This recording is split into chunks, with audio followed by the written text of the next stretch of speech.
হরে Krishna everyone, শান্তি servant of কৃষ্ণর একটি নতুন ব্লগে আপনাদের সকলকে স্বাগত জানাই। তো আজকে ভিডিওটা একদম শুরুই করলাম মহাযজ্ঞের হোমকুণ্ড থেকে। তো ভিডিওটা আশা করছি আপনাদের ভালো লাগবে, তাই পুরো ভিডিওটা দেখতে থাকবেন স্কিপ না করে। লাস্ট 12 দিন আগে আমার প্রভুর দিদিমা পরলোকে গমন করেছিল। তো তার আত্মার এবং তার ভগবানের কৃপা লাভের জন্য বৈষ্ণব মত অনুসারে, ইস্কনের মত অনুসারে মহাযজ্ঞ এবং বৈষ্ণব সেবার একটা আয়োজন হয়েছিল 12 দিনের দিন। তো সেই ভিডিওটাই এই ভিডিওটাতে থাকতে চলেছে, কিভাবে আমরা ভগবানের কৃপা লাভ করার জন্য পরলৌকিক গমনের পর এবং তার আত্মার শান্তির জন্য ভগবানকে কিভাবে আমরা সেবা করতে থাকি, সেই সবটা নিয়ে ভিডিওটা আসছে। আশা করছি আপনাদের ভালো লাগবে। তো সেই কারণে প্রথমেই একদম যে যজ্ঞ হবে সেই যজ্ঞের হোমকুণ্ডটাকে দর্শন করিয়ে ভিডিওটা স্টার্ট করলাম। তো এখানে ভগবান আছে, সেই ভগবানের জায়গাটা সুন্দর করে পুষ্প দিয়ে সাজিয়ে দিচ্ছে প্রভু। তো প্রভুই পুরো জায়গাটা সাজিয়েছিল। আর এইখানে আমাদের যে হাওড়া ডিস্ট্রিক্ট নামহট্টের কৃষ্ণ বলরাম নামহট্ট, সেই নামহট্টেরই দুজন খুব সিনিয়র ডেভোটিস, যিনি নামহট্টে একজন পাঠ দেন, সেই প্রভু এবং শিবাসবাবু দুজনে মিলেই পুরো হোমযজ্ঞের আয়োজনটা করছিলেন এবং ওনারাই প্রভুরাই ওই হোমযজ্ঞটা করবেন। তো এখানে ভগবানকে নিবেদিত সমস্ত কিছু দান সামগ্রী এখানে প্রথমে প্রভুরা সুন্দর করে সাজিয়ে দিচ্ছিলেন। আর সকাল থেকেই একদম এসে যজ্ঞের যে জায়গাটা, কুণ্ডের যে জায়গাটা, সেখানটা একদম পুরো আবির দিয়ে, ইট দিয়ে, বালি দিয়ে সুন্দর করে সাজিয়ে দিয়েছিলেন। ফল দিয়ে চারিদিকটা একদম সাজানো হয়ে গিয়েছিল, পান দিয়ে খুব সুন্দর করে যজ্ঞর কুণ্ডটা কিন্তু সাজিয়েছেন। তো তারপরে এখানে গীতা ভগবানের যে গীতা মুখনিঃসৃত বাণী, সেটা সাজিয়ে দিয়েছেন। এগুলো সমস্তই দানের সামগ্রী ছিল। আর তারপর ফুল নিয়ে আসার পর সমস্ত কিছু যজ্ঞের জায়গাগুলো এবং ভগবানের জায়গাগুলো সুন্দর করে ফুল দিয়ে সাজানো হবে। তো অনুষ্ঠানটা হচ্ছিল আমার প্রভুরই মামার বাড়িতে। তো সেই কারণে আমরা সকাল থেকে চলে গিয়েছিলাম, আমার মাও গিয়েছিল। সকালবেলা একদম প্রথমে গিয়েই ভগবানের জন্য যে আরতি হবে সেটার 5টা প্রদীপ তৈরি করতে বসেছিল। মা এই প্রদীপটা খুব সুন্দর তৈরি করে। তো পুরোটা যখন কমপ্লিট হয়ে যাবে আপনাদেরকে দেখাবো, দেখবেন প্রদীপটা খুব সুন্দর করে সাজিয়েছে। তারপর এখানে শাড়ি, গামছা সমস্ত কিছু দিয়ে যজ্ঞের একদম কুণ্ডটা তৈরি হয়ে গিয়েছিল। এরপরেই যজ্ঞটা একদম স্টার্ট হয়ে যাবে। তো তারপর যে ফুলগুলো আনা হয়েছিল, রজনীগন্ধা ফুল, সেইগুলো দিয়ে যজ্ঞের যে কুণ্ডটা সেটা আরো একটু সুন্দর করে সাজিয়ে দেওয়া হচ্ছে। আর এখানে ভগবানের সামনে কিভাবে ফুলটা সাজানো হবে সেটারই দেখাশোনা চলছে। তো পেছন দিকটাতে সুন্দর করে ফুল দিয়ে সাজিয়ে দেওয়া হবে, কারণ ভগবানের মঞ্চ যত সুন্দর সাজানো হবে, ভগবানকে যত সুন্দর দেখতে লাগবে, সেটাই কিন্তু গৃহের সব থেকে মঙ্গলজনক জায়গা। তো সেই কারণে প্রভুরাই বলছিল যে কিভাবে ভগবানটাকে আরো সুন্দর করে সাজানো যায়, সেটাই প্রভু সাজিয়ে দিচ্ছিল। আর এখানে যে ক্যালেন্ডার আনা হয়েছে সমস্ত ভক্তদেরকে দেওয়ার জন্য, সেই ক্যালেন্ডারগুলোই আমরা একটা একটা করে গোছ করে রাখছিলাম, তাই আপনাদেরকে ভগবানকে দর্শন করালাম। আর এটা মঙ্গল আরতির একটা ড্রেসের ক্যালেন্ডার ছিল, এত সুন্দর লাগছিল। 2025-এর ইস্কন নামহট্টের যে ক্যালেন্ডার, সেই ক্যালেন্ডারটা এটা ছিল, খুব সুন্দর দেখতে ছিল। আপনারা যারা এই ক্যালেন্ডার নিতে চান তারা মায়াপুর থেকে তো সংগ্রহ করতেই পারেন। এছাড়াও যখন কোনো ইস্কন মন্দিরে বা হাওড়া ডিস্ট্রিক্টে যারা আছেন আমাদের মতন, তারা না হাওড়া টমজুর যে মন্দির আছে সেখানে গেলেই এই ক্যালেন্ডারগুলো খুব স্বল্প মূল্যে পেতে পারেন। এই ক্যালেন্ডারে আপনারা একাদশী, পূর্ণিমা, একাদশীর পারণ সমস্ত কিছু এবং বিভিন্ন ধরনের যে আমাদের বৈষ্ণব উৎসব আছে এবং নর্মাল যে উৎসব আছে সমস্ত কিছু এই ক্যালেন্ডারে খুব সুন্দর করে দেওয়া থাকে। আর যারা বিশেষ করে একাদশী করেন, পারণ, এই সমস্ত জিনিসের জন্য এই ক্যালেন্ডারটা খুব গুরুত্বপূর্ণ। তাই বছরের শুরুতে এটাই সমস্ত ভক্তদেরকে দেওয়ার জন্য সংগ্রহ করে আনা হয়েছিল। তারপরে এখানে 3 জন মাতাজি এবং প্রভুদের বসে পাঠ দেবেন, সেই কারণে একটা কৃষ্ণ পুরুষোত্তম এবং একটা শ্রীমদ্ ভাগবতম এবং শ্রীমদ্ ভগবত গীতা যারা পাঠ করবেন সেটাই সুন্দর করে সাজিয়ে দেওয়া ছিল। তারপরে দেখুন ফুলগুলো দিয়ে সাজানোর পর মঞ্চটা, ভগবানের মঞ্চটা খুব সুন্দর এরকম দেখতে লাগছে। আর আমাদের রাধা মাধব আর গোপালকে তো আপনারা দেখলেন। তো যজ্ঞ শুরু হওয়ার আগে প্রথমে আমাদের যে রাধা মাধব আছে, আমার মায়ের যে রাধা মাধবের বিগ্রহ আপনারা এর আগে দেখেছেন আমার বাড়িতে অনেকবার, তো সেই রাধা মাধবকেই প্রথমে অভিষেক হবে, তারপর যজ্ঞ শুরু হবে। তো অভিষেক হওয়ার জন্য প্রথমে শিবাসপ্রভু একটা সাদা কালারের বস্ত্র, অভিষেকের বস্ত্র পরিয়ে দিচ্ছে। এই বস্ত্রটা পরিয়ে রাধা মাধবের অভিষেক হবে, তারপর মহাযজ্ঞ শুরু হবে। সেই কারণে সেই রকম ভাবে প্রত্যেকটা অভিষেকের দুধ, ডাবের জল, তারপরে অগ্রু, গোলাপ জল, ঘি, মধু সমস্ত কিছু একটা জায়গায় সুন্দর করে মিশিয়ে প্রভু এখানে ভগবানের প্রথমে অভিষেক করে দিচ্ছে। তো দেখুন কি সুন্দর লাগছে এই ভগবানের অভিষেক করতে। তারপর অভিষেক হয়ে যাওয়ার পর ভালো করে ভগবানকে পুষ্প দিয়ে পুষ্প অভিষেক করে জল দিয়ে স্নান করিয়ে ভালো করে পরিষ্কার করিয়ে এখন ভগবানের ড্রেস পরিয়ে দেবে। তো প্রথমে সকাল থেকে একদম যজ্ঞটা দিয়ে স্টার্ট হবে, তারপর সারাদিন একে একে গীতা পাঠ, ভজন কীর্তন, সারাদিনের এইরকমভাবেই অনুষ্ঠানটা ছিল। তো এই যে রাধারানীর ড্রেসটা পড়ছে, এই ড্রেসটা হয়তো আপনারা চিনতে পারবেন। যারা পুরীর ব্লগ দেখেছিলেন তারা যখন আমরা সিদ্ধভোগল গিয়েছিলাম সেখান দিয়ে এই ড্রেসটা নিয়েছিলাম, আপনারা হয়তো চিনতে পারবেন। তো এই যে মা তখন যে প্রদীপটা সাজাচ্ছিল, সেই প্রদীপটা দেখুন কি সুন্দর করে একদম গোলাপ ফুল, গাঁদা ফুলের পাপড়ি দিয়ে সুন্দর করে ভগবানের আরতির জন্য সাজিয়ে দিয়েছে। আর ড্রেসটা পরার পর দেখুন রাধা মাধব এবং গোবিন্দকে খুব সুন্দর লাগছে। সেদিনকে যখন সিদ্ধবকুলের ওইখানে ভিডিও করেছিলাম, আপনারা তো দেখেছেন, ওখানে একটা প্রভুর সামনে দোকান আছে সিদ্ধবকুলের ওখানে, সেখান দিয়েই রাধা মাধব এবং আমার গোপালের জন্য ড্রেস কিনে নিয়েছিলাম।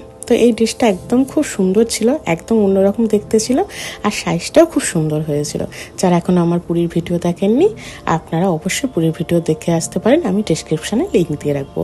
সিদ্ধবকুলটা কিন্তু খুব পূর্ণ একটা স্থান, তাই আপনারা যখন পুরী যাবেন অবশ্যই সিদ্ধবকুল আপনারা ভিজিট করবেন। তো তারপরে 9টার সকালে মুড়ি প্রসাদ পেতে বসে গেছে। ভগবানের যজ্ঞের আগে সমস্ত ভক্তরা যারা এসেছিলেন, সেই বৈষ্ণব তো সবাই যারা এসেছিলেন তাদেরকে মুড়ি একটা ব্যবস্থা ছিল প্রসাদের, সে সবাই মুড়ি প্রসাদ পেয়ে যাচ্ছে। তো এখন হোমকুণ্ডে ভগবানের মঙ্গলাচরণ করে, ভগবানের নাম কীর্তন করে, গুরু মহারাজের প্রণাম নিয়ে, বৌবাতের প্রণাম নিয়ে এখন হোম স্টার্ট হবে। তো আমাদের এখানে পুরোটাই ইস্কন মতো হয়েছিল, যেহেতু আমরা ইস্কন দ্বারা দীক্ষিত, এবং নামহট্ট থেকে সমস্ত ভক্তরা এসেছিলেন। এবং ওই প্রভু শিবাস প্রভু তো জানেন নামহট্টে ওনারা মেন, নামহট্টে ওনারাই সমস্তটার দায়িত্ব নিয়ে এই অনুষ্ঠানটা করেছিলেন। তো যেরকম বলছিলাম যে শ্রীমদ্ ভগবত গীতা, ভাগবতম এবং কৃষ্ণ পুরুষোত্তম পাঠ করার জন্য মাতাজি এবং প্রভুরা বসে গিয়েছিলেন। আর এখানে নামহট্টেরই আর একজন সিনিয়র ভক্ত বলতে পারেন, রাকেশ প্রভু এবং ওনার মাতাজি এখানে নাম সংকীর্তন করছে। তাই আপনারা নাম সংকীর্তনটা শুনুন, আপনাদের খুব ভালো লাগবে।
একদিকে নাম সংকীর্তন চলছিল আর একদিকে একদম মহাযজ্ঞ স্টার্ট হয়ে গেছে। আমার প্রভুর দুই মামা এখানে যজ্ঞেতে বসেছিলেন আহুতি প্রদান করার জন্য, এবং আমার শাশুড়ি মা এবং ওনারা যে বোনেরা ছিলেন সবাই বসেছিলেন ভগবানকে আহুতি নিবেদন করার জন্য। তাই আমরা যদি কারোর আত্মার শান্তি কামনা করতে চাই এবং আত্মার শান্তি চাই এবং চাই যে ভগবত ধামে তারা আবার ফিরে যাক, আমার কৃষ্ণের বাড়িতে, কৃষ্ণের প্রিয়ে, তাহলে কিন্তু আমাদের অবশ্যই সারাটা জীবন ভগবানের দাস হিসাবে চলা উচিত। এবং যারা ভগবানের দাস হওয়ার চেষ্টা করছেন তাদের অবশ্যই উচিত যে তার সমস্তভাবে ভক্ত এবং বৈষ্ণব সেবা সারা জীবন করে যাওয়া উচিত। তবেই কিন্তু আমরা আমাদের সৎভাবে ভগবত ধামে ফিরে যাওয়ার চেষ্টা করতে পারি। এবং যথাসাধ্য সাধুগুরু বৈষ্ণবের সান্নিধ্যে থাকতে হবে, সদ্গুরুর কাছ থেকে দীক্ষা নিতে হবে, তবেই কিন্তু আমরা ভগবানের নিত্য দাস হয়ে উঠতে পারবো। তো এইদিকে যজ্ঞ একদম স্টার্ট হয়ে গিয়েছিল মন্ত্র সহকারে। প্রথমে তো মঙ্গলাচরণ এবং কীর্তন শুনলেন, তারপরে সমস্ত এক এক মাতাজিরা, নামহট্টের মাতাজিরা চলে আসছিলেন, তারাই সমস্ত কিছু কীর্তন করছিলেন। কেউ জপ করছিলেন কন্টিনিউয়াসলি। যতক্ষণ মহাযজ্ঞ চলে ততক্ষণ একজনকে জপ করতে হয় হরে কৃষ্ণ মহামন্ত্র। তো একজন জপ করছিলেন এবং দুজন মাতাজি ও প্রভু সহকারে 3টে শাস্ত্র সেখানে পাঠ হচ্ছিল। তো মহাযজ্ঞে আগুন দেওয়া হয়ে গিয়েছিল, এক এক করে আহুতি দেওয়াও শুরু হয়ে গিয়েছিল। যজ্ঞটা বেশ প্রায় 2 ঘন্টা 2.5 ঘন্টার মতন চলেছিল। তো এখন এসেছি আপনাদেরকে ভোগ আছে, সেদিনকে যে ভগবানের ভোগ রন্ধন করছিলেন প্রভু, ইনি হচ্ছেন ভগবান প্রভু। আমাদের প্রত্যেকটা ভক্ত সেবার অনুষ্ঠানে উনিই প্রায় রন্ধন করেন। উনিও একদম ইস্কন তারা দীক্ষিত ভক্ত।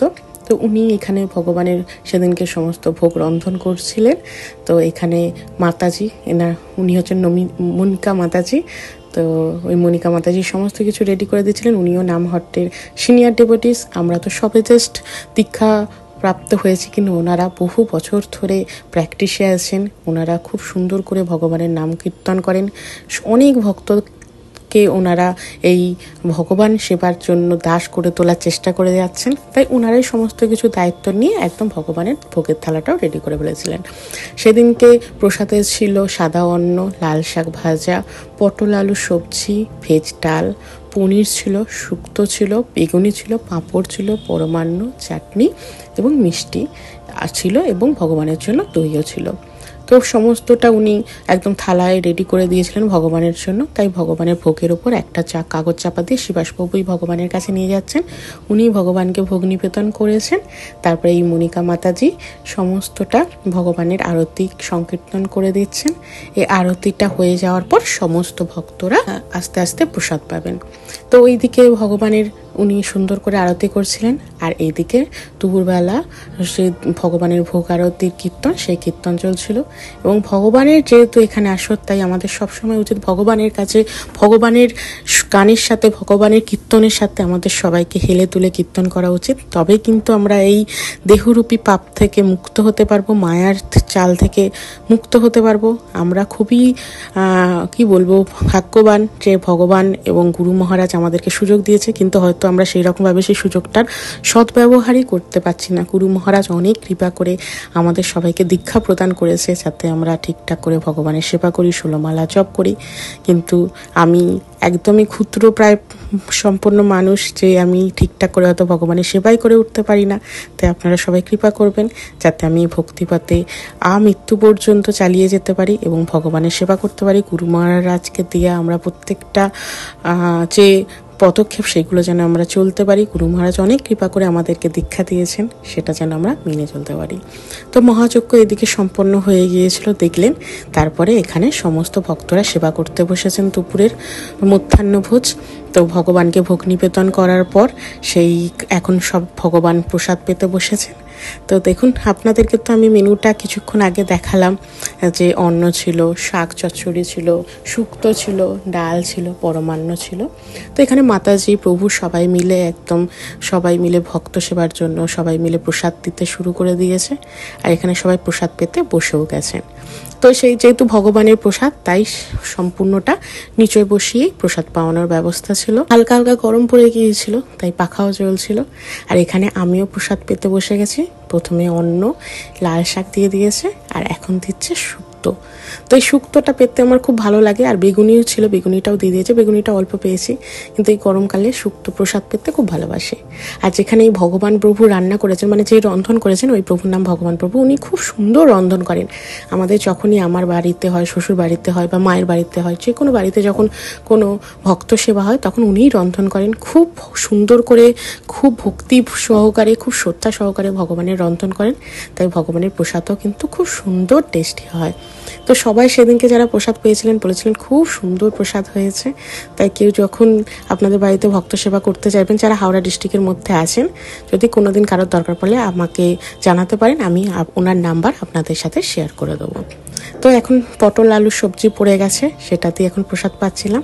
তারপর উপরে যে আপনারা দেখছিলেন যে আমরা ক্যালেন্ডার রেডি করছিলাম, সেই ক্যালেন্ডারগুলি সমস্ত যারা ভক্ত এসেছিল তাদের সবাইকে একটা করে দেওয়া হচ্ছিল। পাড়ারও অনেক ভক্তরা এসেছিলেন, এই অনুষ্ঠানে বৈষ্ণব সেবায় যুক্ত হতে, তাই তাদের সবাইকে একটা করে ক্যালেন্ডার দেয়া হচ্ছিল। আর ক্যালেন্ডারগুলো এত সুন্দর ছিল, যারা পেয়েছেন তারা খুব সুন্দর বলেছিলেন যে ক্যালেন্ডারটা খুব সুন্দর হয়েছে।